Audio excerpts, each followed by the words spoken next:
results are in, Sandra, and I'm afraid it's not good news. What's the matter? Well, it seems that any light whatsoever is slowly deteriorating your retinas, causing you to slowly lose your vision. It's classified as a rare, rapidly progressive retinitis pigmentosa, which is irreversible. It will cause a permanent loss of vision.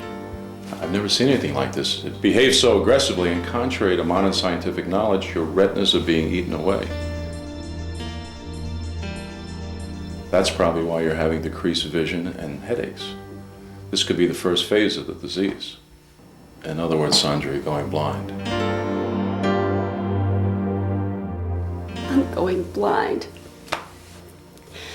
Oh my God.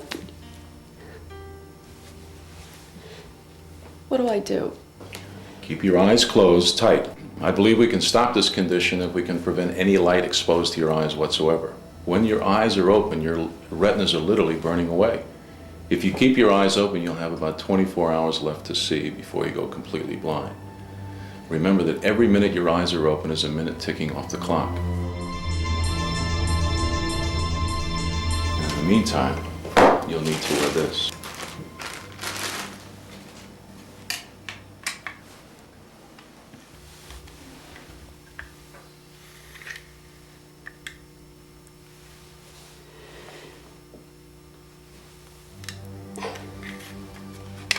But Dr. Spinoza, you've got to be joking, right?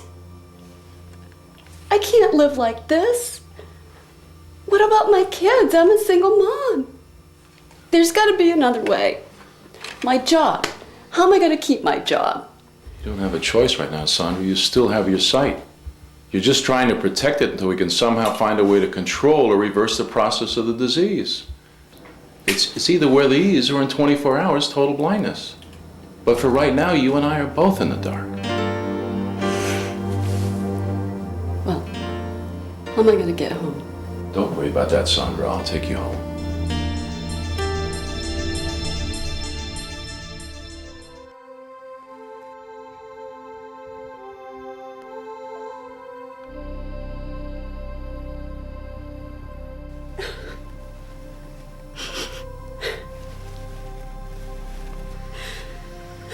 Don't worry, Mom. Don't cry. We'll help you. Yeah, Mom, whatever you need. Can I get you anything? No, honey, thank you. Thanks, honey. I'm scared, Mom.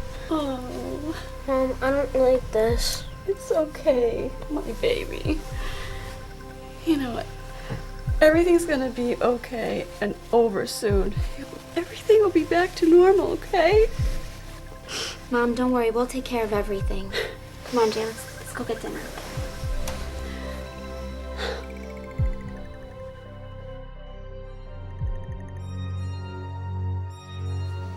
Hi, Sandra. Kira. Hi, Doctor. Good morning. You're going to need to practice getting around using this.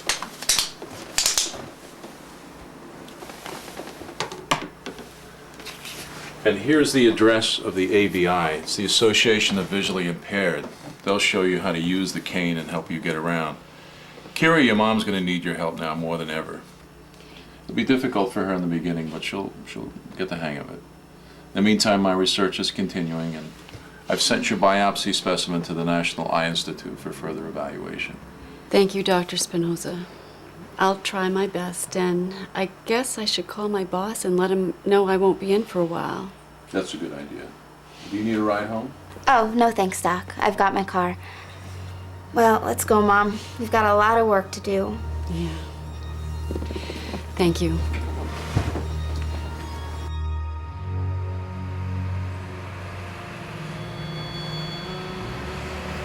Okay, Sandra, this is a folding cane. This is the kind of cane you're going to learn how to use. First thing you do is open it up, and then you're going to hold it as if you were shaking hands with it. Why don't you try? Okay. Like this, Randy? No, actually, more like this. You're going to keep your index finger straight, going to hold it in front of you like this. Okay. Okay, then you're going to move it back and forth in front of you about shoulder width apart. Let's try it. Okay, that's a little bit too wide. You don't want to trip people while the person's standing next to you. I can't do this. Shoulder width. How am I supposed to know what shoulder width is unless I can see it?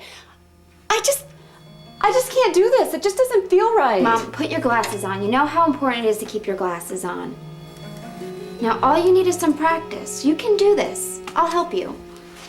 Kira's right, Sandra. You really need to learn how to use this. How do you know what I need? You don't know me. You don't know what I'm going through.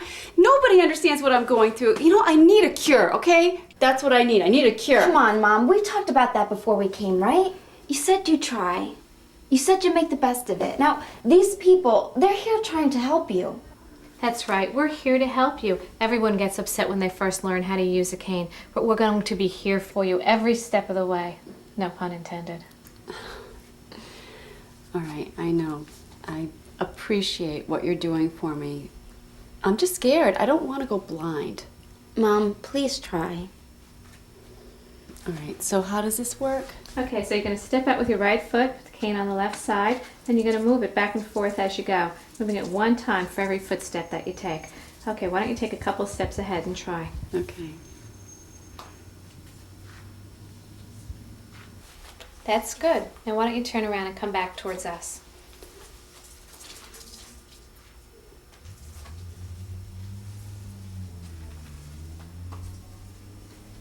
Good. Now turn around one more time. Okay, now Kira, when you're walking with your mom, you don't want to grab her arm. You want her to take your arm instead. Most people, when they're trying to guide a blind person, grab their arm.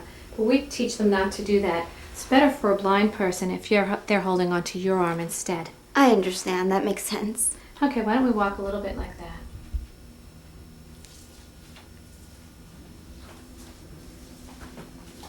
I'll try not to trip you, Kira. Okay, we're going to sit down at the table now. There's a couple of other things I'd like to show you. So why don't you guide your mother over to the table? Come here, Mom. Here's the chair. Okay. And here's the table. There you go.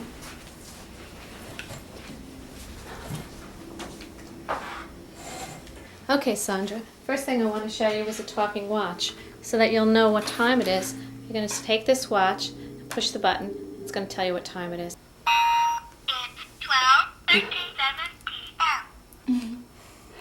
That's amazing. This watch is for you. Why don't you put it on, Sandra? Great, thanks. This is a little difficult not being able to see what I'm doing. I know, but you can do it. There. It's 12:38 p.m. That's great. This will be very helpful. It's too bad everything doesn't talk. Well, actually, we have lots of things that talk, beep, and buzz. Really? Like what? Well, let me show you. We have talking clocks, talking calculators. Here, if you needed to know what time it was, push the button on the clock. 1:21 a.m. If you needed to add something, you turn that button on the calculator, and then it would help you add or subtract. 2 equal 3. And we have this little gadget called a liquid level indicator. It fits over the side of a cup, so when you're pouring hot liquids into the cup, it'll let you know when it gets to the top. It buzzes. That is unbelievable. That's amazing. Okay, now we're going to move on into the kitchen area, so why don't we all get up, and Kira can guide you as we walk out of the room. Okay, I'm right here.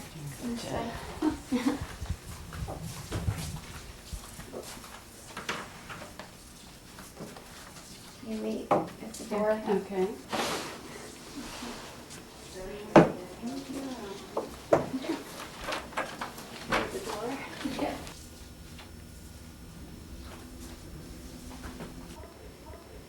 Okay, this is our kitchen area. And Lynn will be here in just a minute. Here she is. Kira, Sandra, this is Lynn Bierman. She's the rehab teacher, and she's going to show you how to do things around the house. Hi, Kira. Hi, Sandra. Hi, Len. Hi, Lynn. It's nice to meet you. It's nice to meet you, too. And this is our kitchen instructional area. And let's imagine for a moment that you're very hungry and you're home alone and you need to warm up something in the oven. Let me show you how you do that. Great. Okay. Here, I'm going to take your arm. I'm going to bring you over to the oven. We're standing in front of the stove and your daughter can take your cane for you. The oven knob is right in the center of the stove and there are 2 bumps. One is at 12 o'clock and one is at 3:50. These are called bump dots. If you push in the dial and turn it until both bumps match up, and then you'll have turned the oven onto 350. Okay. There. Great. Now if you had turned it a little more, the oven would be a little higher, a little less, it'd be a little lower. It's very easy to get the knack once you know 350. Well, that seems easy enough. And we try to keep things as simple as possible. Why don't you turn it off? Okay. We do something very similar with the microwave. Let me show you. There's a microwave right in front of you. Okay. Okay, and you're going to find another bump dot. Yes. And this bump dot is on the 1 minute plus button. All you would need to do to use the microwave would be to press that button once for each minute you wanted to cook. Okay. I have a question. Sure. How do I find the food that I'm going to cook? My refrigerator is not very organized. Oh, everyone says that, especially in the beginning. Come, let me show you what we do with the refrigerator to make it more simple for you. The way that's best to organize your refrigerator is that you are always going to put your groceries away yourself. Okay. And you're always going to put them in the same place in the refrigerator. Now you can open up our refrigerator. You'll notice that the milk is on the top shelf. It's always there, and this way we always know where it is. Okay. You'll put your groceries in the same spot, and your family, you'll teach your family to do the same thing, and that will make it simpler for you.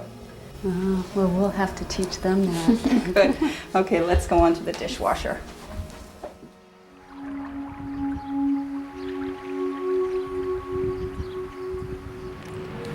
Kiera, slow down a little bit. Where are you? I'm right here. You're doing great, Mom. Just keep moving the cane back and forth. Remember, shoulder width. Yeah. How does it feel, Mom? Okay, I guess.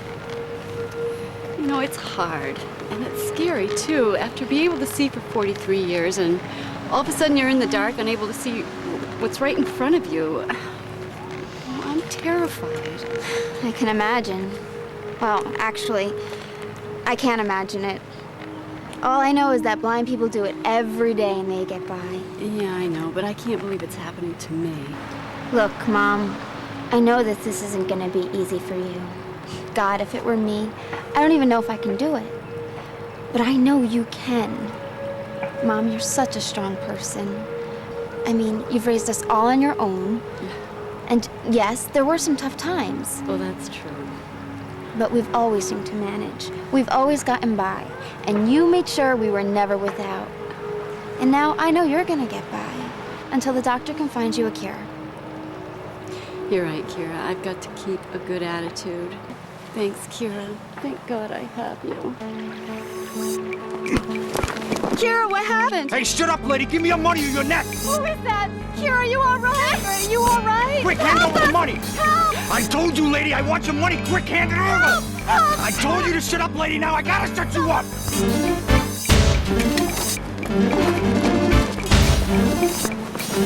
Help us! Someone please!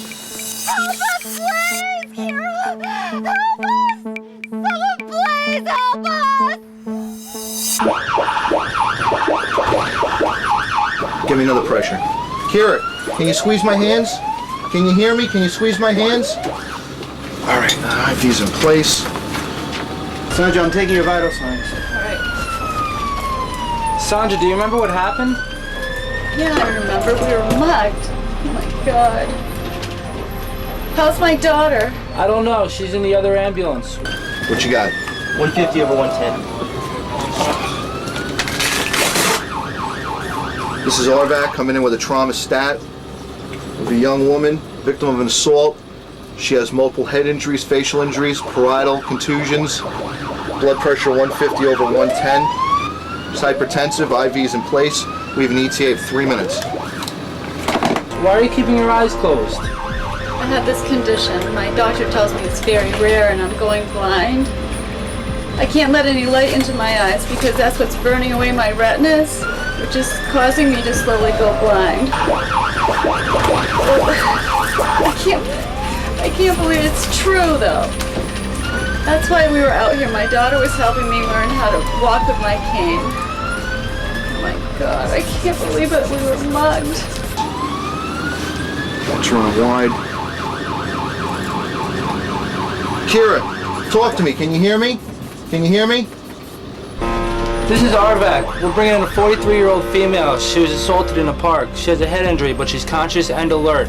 Her vital signs are stable. She's refusing to open up her eyes, though. She's relating some kind of history of a rare eye disease. I think she's a little disoriented.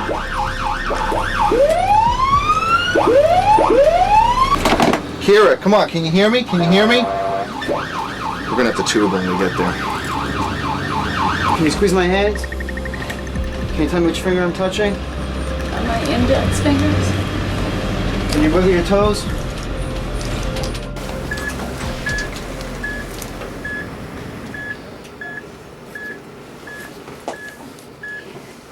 Get x-ray down here stat. What are vitals now? 130 over 110, but it's dropping. Kira, can you hear me? Can you hear me?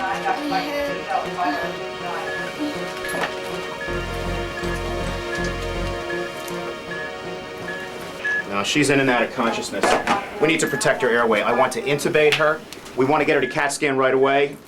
She might have an epidural bleed. We may have to get her to the OR fast and relieve some of this pressure off of her brain. Who's on call for neurosurgery tonight?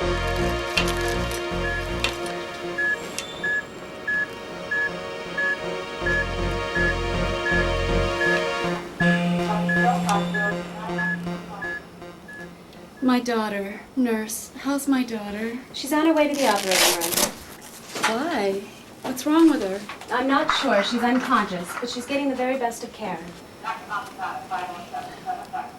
Why are you closing your eyes like that? I have a rare eye disease that's slowly blinding me. I can't let any light hit my eyes because that's what's burning away my retinas. I need Dr. Spinoza. I need to speak to him. Can you call him for me? Of course, I'll try to reach him right away. Would you like to put your glasses back on? Yes, thanks. There you go. And when can I see my daughter? As soon as she's out of the operating room. Thanks. I'm standing here in Valley Hill Park, where just about an hour ago, two females, a mother and her daughter, were viciously attacked. And what makes this story so brutal is that the mother, who was beaten, had just recently lost her sight, and the daughter, who was also beaten, is now in critical condition. There were no eyewitnesses to this crime, but people nearby heard screaming and came running. This is Paul Newmis. He was the first on the scene. Paul, what did you see? Well, I'll tell you, I was just walking my dog in the park, Bella over here, and all of a sudden I heard screams for help. So I came running up that hill over there, and when I got here, I saw these two ladies on the ground. One was crying, one looked like she was dead and bleeding. So I quickly called 911 on my cell phone, and then the cops and the ambulances came and took them away. Thanks, Paul. We'll have more on that late-breaking story as it develops. Reporting live from Valley Hill Park, I'm Alex Thompson, TVN News. Back to you in the studio.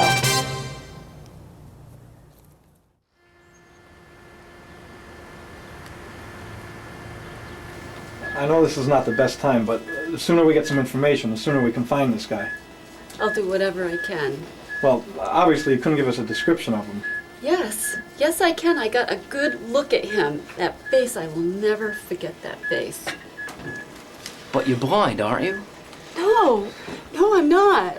People think I am, and evidently so did he, but I can see fine. You see, I have this rare eye disease that's slowly burning away my retinas. I can't let any light into my eyes because that's what's burning my retinas away, so I wear these special glasses so that light won't hit my eyes. I am going blind, but right now I can see, and I can tell you exactly what this guy looked like and what he was wearing. You've got to catch this animal. We'll find him, but you're gonna have to come down to the station to look through some mugshot books. When? As soon as you can.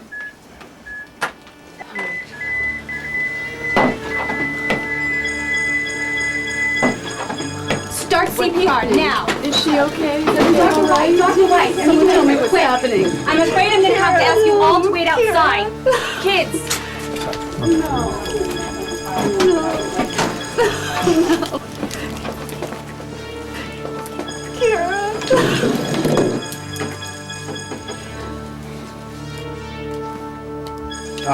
We're losing her.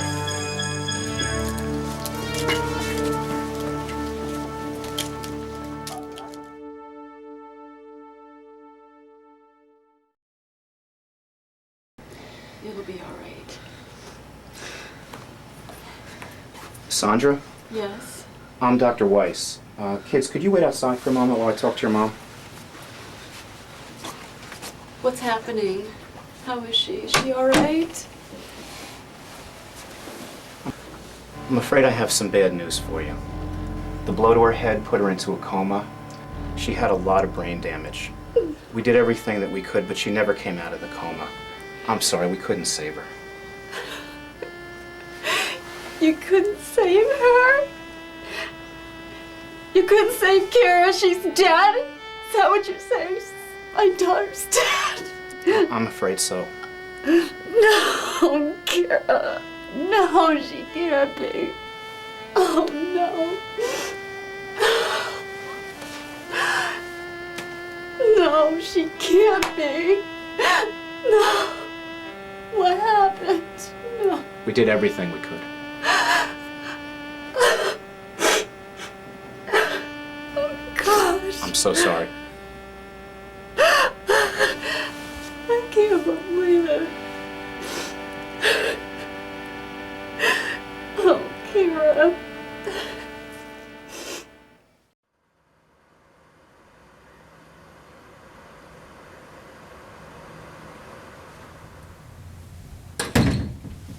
Hello, Miss Capel. I'm Detective Roy Harlow, and I'll be handling your case. Nice to meet you. It's nice to meet you. Okay, Detective, now what happens? Well, now we try to find this guy by going through these.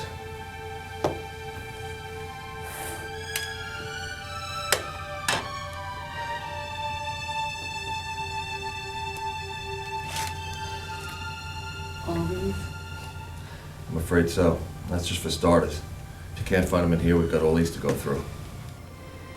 Well, that's what I'm afraid of. Don't you have someone who can sketch his face? Well, if we can't find him after going through these, that's our next step. In the meantime, Miss Capella, we have your description, and we're out looking for this guy. Don't worry. He won't get away.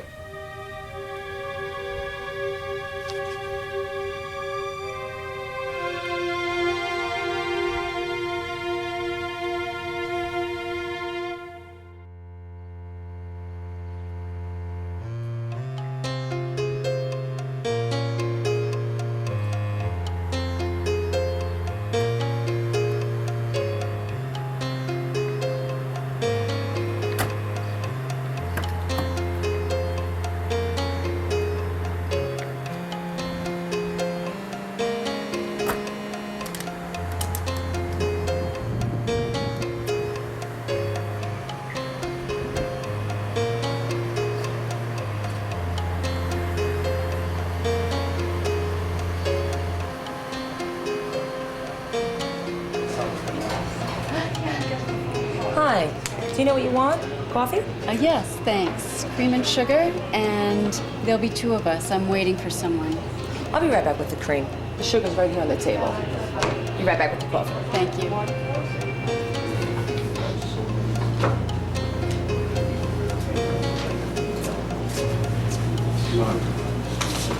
I'm so sorry to hear about Kira. What can I do for you? Just find a cure. I recognize the guy who killed Kira.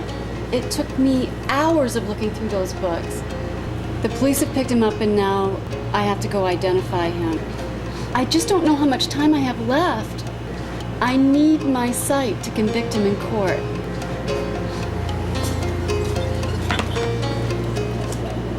Do you need a menu? No, thank you. 2 eggs sunny side up, bacon, toast. Yeah, that sounds good. Would you make that 2 of those, please? Come right up. Thanks. Sandra, keep your eyes closed as much as possible. Only open them when you have to. My lab is conducting more research. I mean, we've made some headway, but I still don't know why this is happening to you. I need more time. I'm running out of time. I know I'm trying. How have you been getting around? Mostly by taxi. If there's anything I can do, please let me know. I want to help you as much as I can. Thank you, Dr. Spinoza. Please, call me Richard.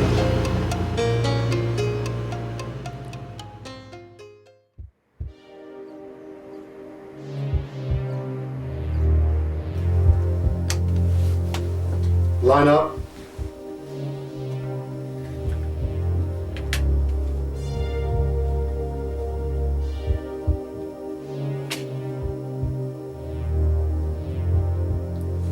Turn to the left.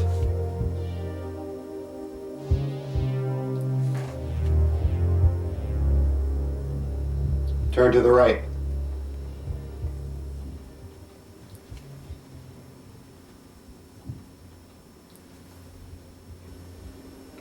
Face front.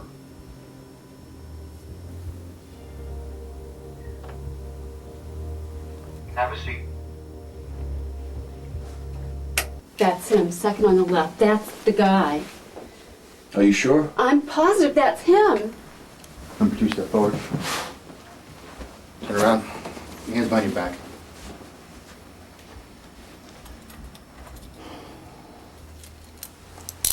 Take it easy, will you, buddy?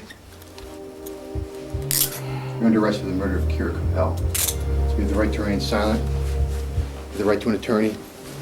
Now what? Now we book him for assault and murder in the first degree. And then what?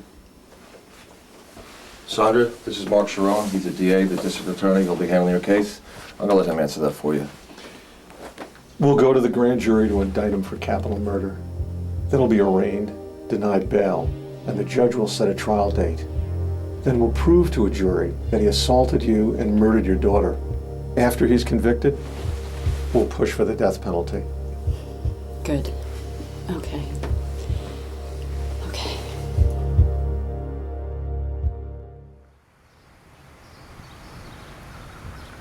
My vision is getting worse. It's like looking through a tunnel. I'm afraid you're at the last phases of this disease. I'm afraid you don't have much more time now before you go completely blind. I can't. I need more time. I'm the only witness who can identify Kira's killer. I wish I could tell you more, but right now I still don't know. And the NEI hasn't been much help either. Let's go check and see how much the electroretinogram has worsened.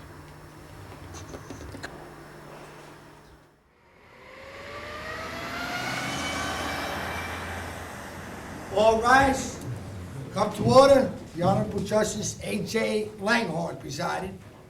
Judge, this is number 614 on the docket. It's the people against the defendant, Vance Miller. Please be seated. The lawyers will now begin their opening statements. Good morning, Your Honor. Ladies and gentlemen of the jury, the evidence will show beyond any reasonable doubt that the defendant, Vance Miller, viciously and without provocation attacked and assaulted Sandra Capel, and then brutally and savagely murdered her daughter, Kira Capel. She was killed for $78. The $78 in a purse. That's what he got away with. And the life of 19-year-old Kira was snuffed out forever. All for $78. The attack was calculated and unprovoked. A murder for which we will seek the death penalty.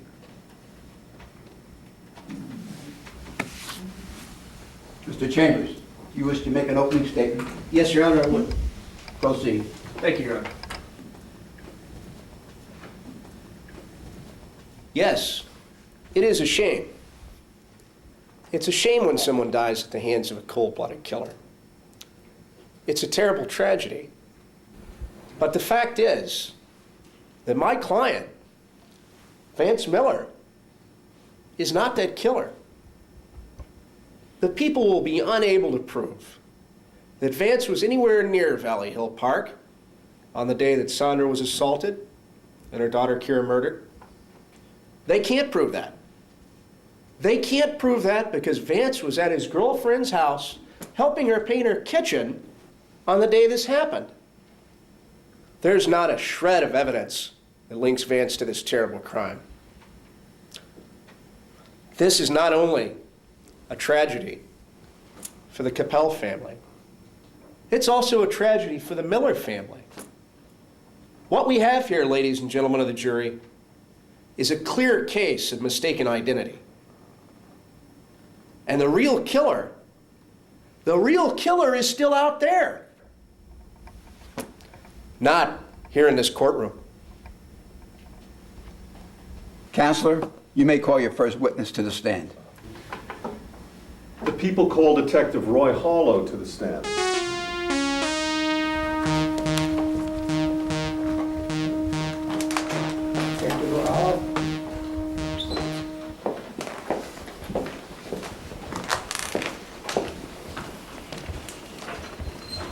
Step in the well. Remain standing, please. You have your left hand on the Bible. Raise your right hand. You solemnly swear the testimony you're about to give will be the truth, so help you God. I do. Okay, please have a seat. Please state your name and address to the court. Detective Roy Harlow. I work for the Valley View Police Department. You may inquire. Did you conduct a lineup in connection with the murder of Kira Capel? Yes, I did. Please tell the jury what you did. On May 17th, in central booking in the presence of DA Mark Sharon, 5 adult white males between the ages of 30 and 40 participated in a lineup. 2 of the participants were police officers, 2 were county employees, and the 5th was defendant Vance Miller. The lineup was then formed, and we had placed the defendant second from the left, and it was also viewed by Ms. Capel. At that point, I asked her a couple of questions, the first being, could she identify the man that assaulted her on April 16th? And she answered yes. I then asked her if she could identify that suspect by pointing to him, and she raised her right hand and with her index finger pointed to the defendant. Did she hesitate? No, sir. Did she waver at all? No, not at all. Could you tell the court what you told her? I told her that she had identified the suspect that we had placed under arrest for the murder of her daughter, Kira Capel. And after she identified the defendant, Vance Miller, did you determine whether that individual was the same individual that Sandra had previously identified in an array of photographs? Yes, I did. Ms. Capel had identified a mugshot of the suspect 4 days earlier at the Valley View Police Department. Thank you, Detective. I have no further questions. Mr. Chambers, do you wish to cross-examine? Yes, Your Honor, I do. You may proceed. Thank you, Your Honor.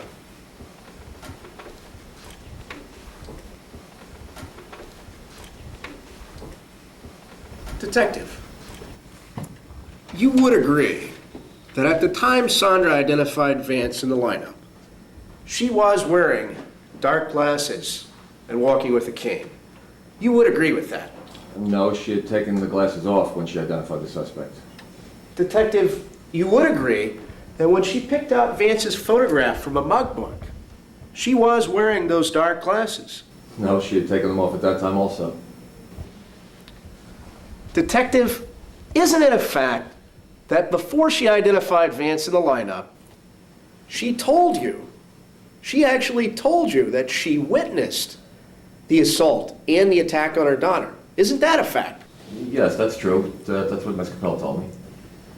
Well, Detective, isn't it also true that at the time of the lineup, this woman was blind? Isn't that true?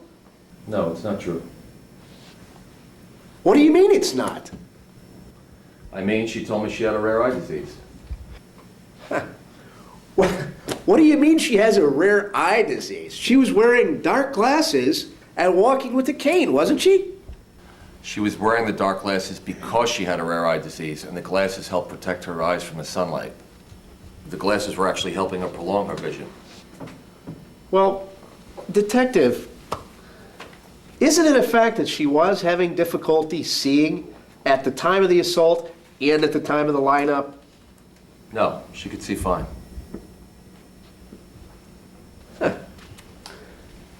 So what you're telling us is that this woman who wears dark glasses and walks with a cane, who everyone presumes to be blind, can actually see? Yes, that's what I'm telling you. Your Honor, we request an adjournment so that we may have a qualified doctor examine a blind woman who Detective Harlow states can actually see. Application granted. Objection, Your Honor. She's running out of time. That's my ruling.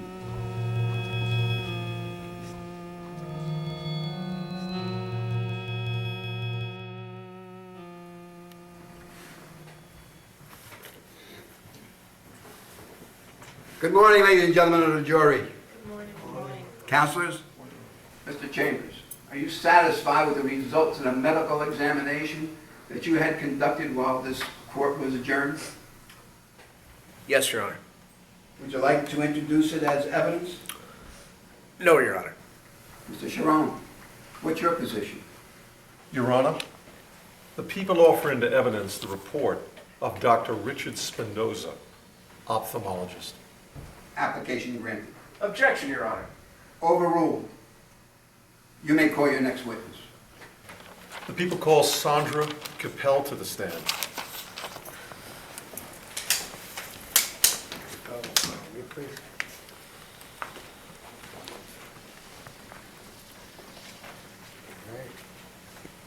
Okay, we got a seat here for you, but I want you to remain standing, please. Turn around. Put your left hand on the Bible, put your right hand up here. You solemnly swear that the testimony you're about to give here today will be the truth, so help you God. I do.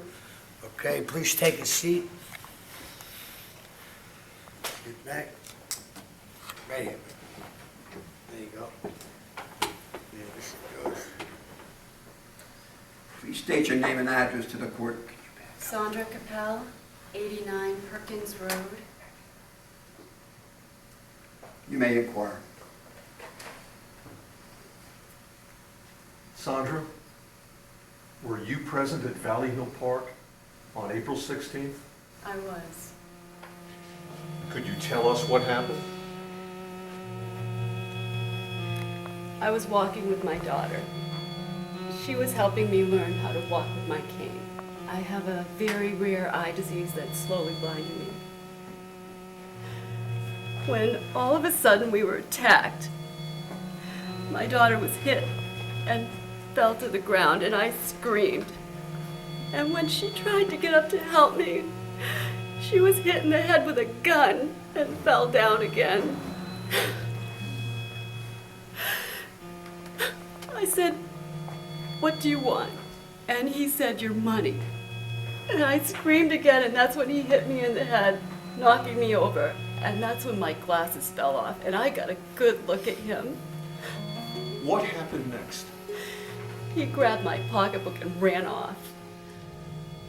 Ms. Capel, if I asked you to identify the man in this courtroom who attacked you and your daughter at Valley Hill Park, could you point him out? Yes, I can. Please do that.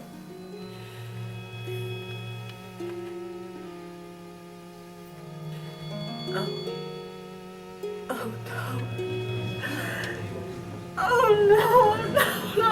What's wrong, Miss Capel? I can't see anything. It's dark. It's totally dark. I can't see anything anymore. Your Honor, I ask for a recess. Application granted. Ladies and gentlemen of the jury, you're excused. Counselors, sidebar. Mr. Sharon, can you tell me what's going on here? I don't know, Your Honor. Her eyesight may be lost forever. Your Honor, we move to dismiss. Objection! This decision is reserved. This court is now in recess.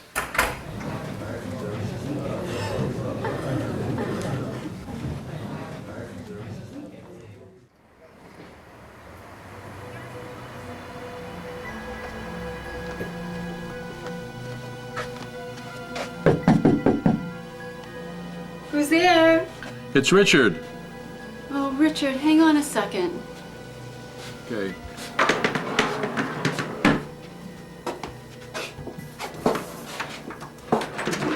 Richard, is that you? Yes, how are you?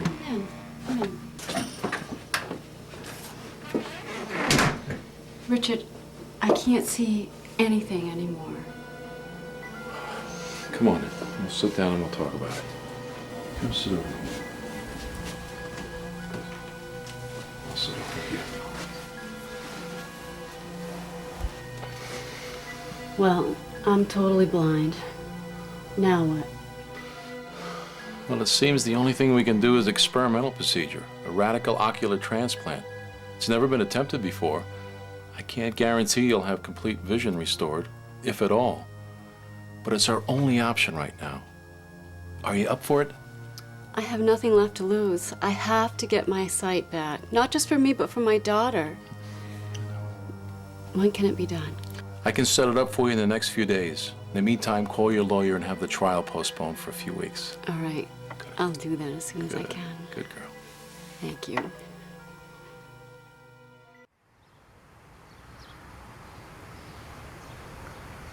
Okay, Sandra, the anesthesia should start working soon, so I want you to relax and start counting backwards from 100, okay? Okay. 100, 99, 98, 97, 96, 95.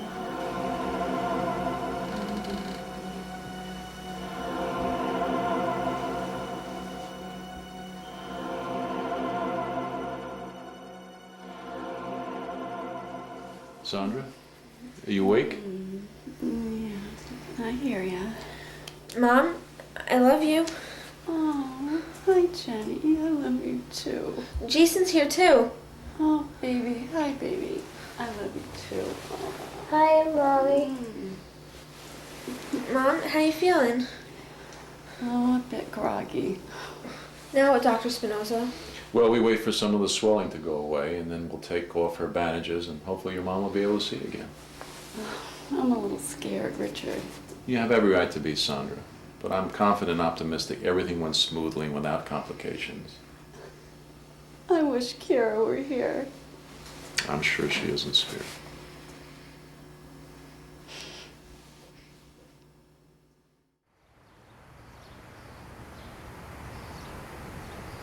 Well, big day.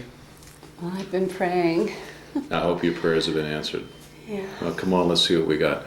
I'm going to take the bandages off now, and I want you to keep your eyes closed until I tell you to open them, okay? Okay. Oh, God.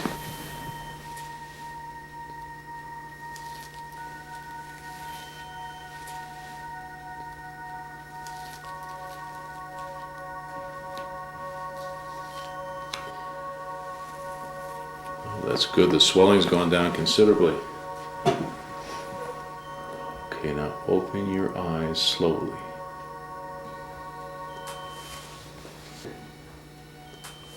It's still dark. It didn't work. I'm still blind. Wait a minute. Wait a minute. I see shades.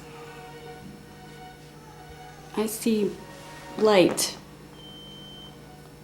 Oh, Richard, I see your face. I can see your face. Oh, this is wonderful. It's blurry, but I can see. Oh, my God, it's a miracle. Look at my finger. That's great. This is wonderful. Wonderful. Oh, Richard, you did it. We did it. You did it. No, you did it. Oh my gosh, I can't believe it. I can see. What's the matter? Well, you know what? I'm grateful for the donor, but I feel sad for the family. I know what they're going through.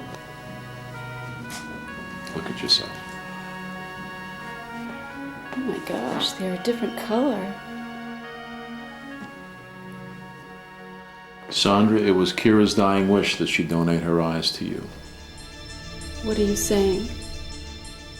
Those are Kira's eyes. Oh.